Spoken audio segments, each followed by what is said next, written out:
नमस्कार दोस्तों, राधे राधे। प्रेम से बोलिए शंकर भगवान की जय, शनि महाराज की जय। भाद्रपद माह का पहला प्रदोष व्रत 31 अगस्त को रखा जाएगा। शनि प्रदोष के व्रत के दिन भगवान शिव शंकर की विधि पूर्वक पूजा करते हैं। यह पूजा शाम के समय प्रदोष मुहूर्त में किया जाता है। शनि प्रदोष व्रत शिव पूजा करने से व्यक्ति को पुत्र की प्राप्ति होती है। प्रदोष व्रत के दिन भगवान शंकर और माता पार्वती की विधि विधान से पूजा की जाती है। प्रदोष व्रत में प्रदोष काल के दौरान पूजा का विशेष महत्व होता है। प्रदोष व्रत के दिन भगवान शंकर और माता पार्वती की पूजा अर्चना करने से सभी तरह के दुख दर्द दूर हो जाते हैं और जीवन सुखमय हो जाता है। इस साल 2024 में त्रयोदशी तिथि 30 अगस्त को देर रात 2:28 पर शुरू होगी और 31 अगस्त को रात 3:43 पर समाप्त होगी। उदय तिथि के अनुसार प्रदोष व्रत 31 अगस्त को रखा जाएगा।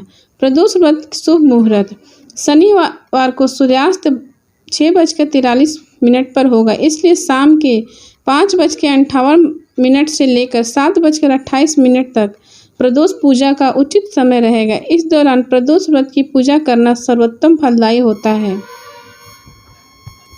आप सुनिए प्रदोष व्रत की प्राचीन कथा।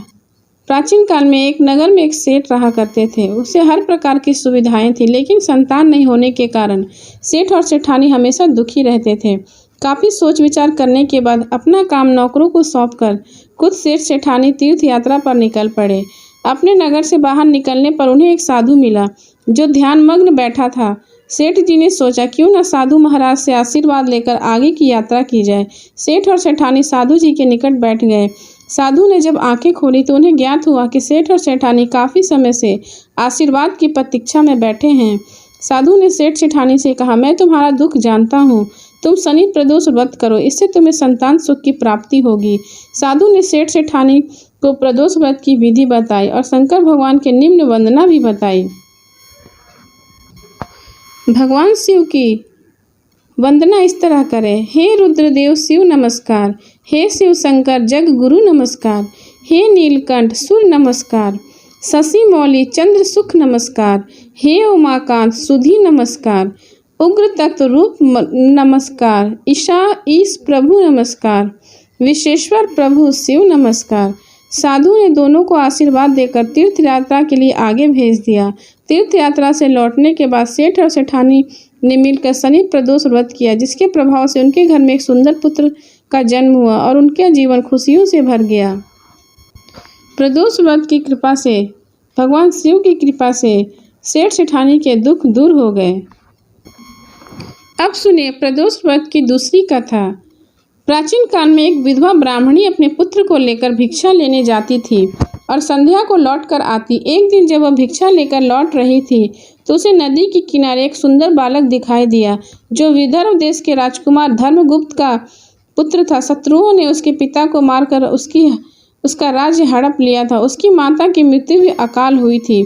ब्राह्मणी ने उस बालक को अपना लिया और अपने साथ लालन पालन करने लगी। कुछ समय पश्चात ब्राह्मणी दोनों बालकों को देवयोग से देव मंदिर ले गई। वहां उनकी भेंट ऋषि सांडिल्य से हुई।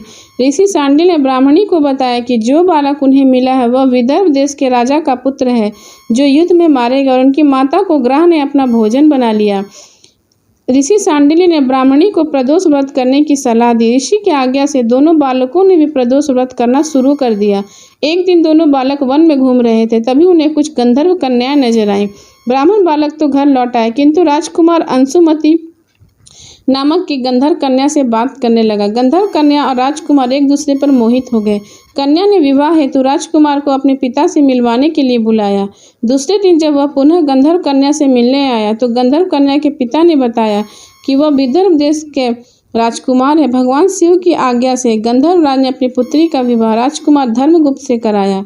इसके बाद राजकुमार धर्मगुप्त ने गंधर्व सेना की सहायता से विदर्भ देश से पुनः ही अपना अध्यापक प्राप्त किया। यह सब ब्राह्मणी और राजकुमार धर्मगुप्त के प्रदोष व्रत करने के फल के कारण हुआ। स्कंद पुराण के अनुसार जो भक्त प्रदोष व्रत के दिन शिव की पूजा के बाद एकाग्र होकर प्रदोष व्रत की कथा सुनता या पढ़ता है उसे 100 जन्मों तक कभी दरिद्रता नहीं होती, वो दाम्पत्य जीवन खुशहाल बना रहता है। प्रेम से बोलिए शंकर भगवान की जय। अब जाने क्यों किया जाता है प्रदोष व्रत।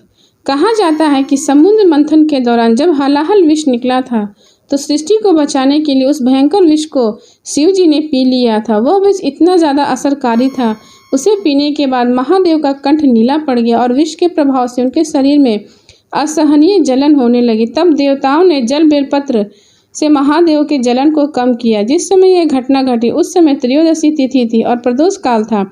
संसार को विष के प्रभाव से बचाने के बाद देवताओं ने इसी प्रदोष काल में महादेव की स्तुति की।